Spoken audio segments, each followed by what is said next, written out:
Yes, ప్రజా ప్రతినిధుల అవినీతిపై ఇంటెలిజెన్స్ నిఘా, వారి అనుచరులు బంధువులు కార్యకలాపాలపైన ఇప్పటికే సిద్ధమైన అన్అఫీషియల్ నోట్, వివిధ అంశాలపై ఆధారణ సేకరణ. ఇందులో కొందరు మంత్రుల పేర్లు సైతం ప్రభుత్వ ప్రతిష్టను దెబ్బతీసేలా వ్యవహరిస్తున్నారని గుర్తింపు. త్వరలో సీఎంకు నివేదిక. రాష్ట్ర మంత్రులు, ఎంపీలు, ఎమ్మెల్యేలు, ఎమ్మెల్సీలు, వారి కీలక అనుచరులు, బంధువులు తెర వెనుక సాగించే కార్యకలాపాలపై ఇంటెలిజెన్స్ వర్గాలు నిఘా పెట్టాయి. కొందరు అధికారాన్ని దుర్వినియోగం చేస్తూ అవినీతి అక్రమాలకు పాల్పడుతున్నారని, పక్షపాతంగా వ్యవహరిస్తున్నారని గుర్తించినట్టు తెలిసింది. ఈ మేరకు ఒక అన్అఫీషియల్ నోట్ను సిద్ధం చేసినట్లు సమాచారం. దీనికి సంబంధించి ఆధారాలతో సహా పూర్తి స్థాయి నివేదికను త్వరలో ముఖ్యమంత్రికి అందజేయనున్నట్లు తెలిసింది. ఇందులో కొందరు మంత్రుల పేర్లు సైతం ఉన్నట్లు చర్చ జరుగుతోంది. పొంగులేటి శ్రీనివాసరెడ్డి పేరుందా? ప్రభుత్వ ప్రతిష్టను దెబ్బతీసేలా చట్టసభలకు చెందిన ప్రజాప్రతినిధులు, వారి కీలక అనుచరులు, బంధువులు కార్యకలాపాలపై నిఘా పెట్టిన ఇంటెలిజెన్స్ వర్గాలు క్షేత్రస్థాయి సమాచారాన్ని సేకరించి క్రోడీకరించాయి. వాటికి సంబంధించిన సమగ్ర వివరాలతో అన్అఫీషియల్. నాకు ఈ వార్త వింటే నాకు నవ్వు వస్తుంది. రేవంత్ అన్న, sorry to say this Revanth అన్న, ఇంటెలిజెన్స్కి కూడా నాకు ఇంటెలిజెన్స్ శివధర్ రెడ్డి గారిని కూడా ఒక ప్రశ్న అడగాలనుకుంటున్నా. నేను అడగచ్చా సార్? ఏమనుకోవద్దు ప్లీజ్. మీరు ప్రజాప్రతినిధులు, వాళ్ళ చుట్టాలలో, వాళ్ళ పక్కాలు ఎవరైతే ఉన్నారో, సన్నిహితులు ఎవరైతే ఉన్నారో, ఎవరైతే అవినీతి చేస్తున్నారో వాళ్ళ మీద ఇంటెలిజెన్స్ నిఘా పెట్టిరని చెప్తున్నారు కదా, మరి ఈ రిపోర్ట్ ఎవరికి తీసుకెళ్తారండి? ఎవరికి ఇస్తారు? త్వరలో సీఎంకు నివేదిక. మరి సీఎం ఇంట్లోనే అవినీతి జరుగుతుందే. రేవంత్ అన్న జరగట్లే? రేవంత్ అన్న మీ ఇంట్లో అవినీతి? నీ అన్నదమ్ములు ఒక్కొక్క శాఖల వేలు పెట్టి చదరంగా మారతలేరా? ఫహీం ఖురేషి సంగతి ఏంది రేవంత్ అన్న? ఫహీం ఖురేషి మీద కూడా నిఘా పెట్టు, ఇంటెలిజెన్స్ నిఘా. తిరుపతి రెడ్డి, కృష్ణారెడ్డి, కొండల్ రెడ్డి, జగదీష్ రెడ్డి, ఇంకేవో కొన్ని రెడ్డి పేర్లు ఉన్నాయి, నాకు గుర్తు రావట్లే. అండ్ అట్లాగే ఇంకోరి మీద పెడతావు రేవంత్ అన్న నిఘా?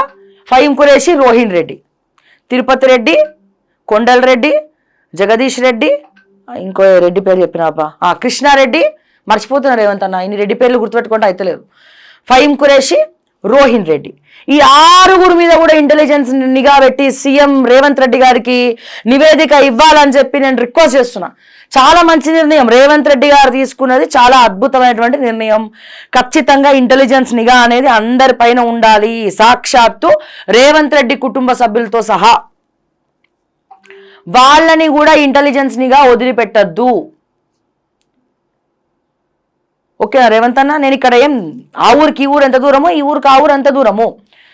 ఇప్పుడు పక్కోడి మీద, పక్క మంత్రుల మీద నిఘా పెట్టాలి, వాళ్ళ స్కాములు బయటికి తీయాలి, వాళ్ళ చరిత్ర బయట చెప్పాలి, అసెంబ్లీలో చర్చించాలి, లేకపోతే వాళ్ళ మీద కేసులు పెట్టి బొక్కలు వేయాలి, లేదా మంత్రి పదవి నుండి బర్తరఫ్ చేయాలి. దాంతో పాటుగా ఏవైతే సరే మేము పుకార్లు చెప్తున్నాం, మేము అబద్ధాలు చెప్తున్నాం, మాపై మీకు నమ్మకం లేదు, ఇంటెలిజెన్స్ నిఘా అయితే అబద్ధం చెప్పదు కదా, శివధర్ రెడ్డి అయితే అబద్ధం చెప్పాడుగా, పొద్దున్న లేసి మీకు మానిటర్ ఇస్తున్నాడు కదా, శివధర్ రెడ్డి అబద్ధం చెప్తాడా? అందుకే నేను ఏమంటున్నా, తిరుపతి రెడ్డి, కొండల్ రెడ్డి, కృష్ణారెడ్డి, జగదీష్ రెడ్డి, ఫహీం ఖురేషి, రోహిన్ రెడ్డి, 6 పేర్ల మీద కూడా మీరు ఇంటెలిజెన్స్ నిఘా పెట్టాలా? ఈ రిపోర్టు స్వయాన ముఖ్యమంత్రి గారు పరిశీలించాలా అని నేను మనస్ఫూర్తిగా నా ప్రియమైనటువంటి రేవంత్ రెడ్డి గారిని, తెలంగాణ ముఖ్యమంత్రి రేవంత్ రెడ్డి గారిని అడుగుతా ఉన్నా. ఆ ఊరికి ఈ ఊరు ఎంత దూరమో, ఈ ఊరికి ఆ ఊరు అంతే దూరం. ఎంతెంత దూరం అంటే అంతంత దూరం. సో దయచేసి వీళ్ళ మీద నిఘా పెట్టాల్సిందిగా నేను రిక్వెస్ట్ చేస్తూ, అట్లాగే ఆ మెగా కిషన్ రెడ్డి మీద కూడా నిఘా పెట్టండి, నిఘా వర్గాలను బలపరచండి. అండ్ పోలీస్ అధికారుల్లో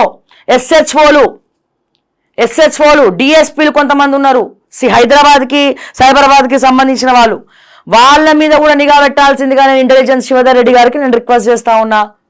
అవసరమైతే నా మీద ఎట్లా పెట్టిరనుకో ఇంటెలిజెన్స్ నిఘా, అది తెలుస్తుంది మనం ఏమైనా స్కాములు చేసినామా, ఏమైనా స్కీములు ఇచ్చినామా. కానీ నేను చెప్పేది ఏంటంటే వీళ్ళ మీద ఖచ్చితంగా ఇంటెలిజెన్స్ నిఘా ఉండాలి. రేవంత్ రెడ్డి గారు రిపోర్ట్ తీసుకొని కళ్ళు చెదిరేటువంటి నిజాలను, వాస్తవాలను రేవంత్ రెడ్డి గారు తెలుసుకోవాలి.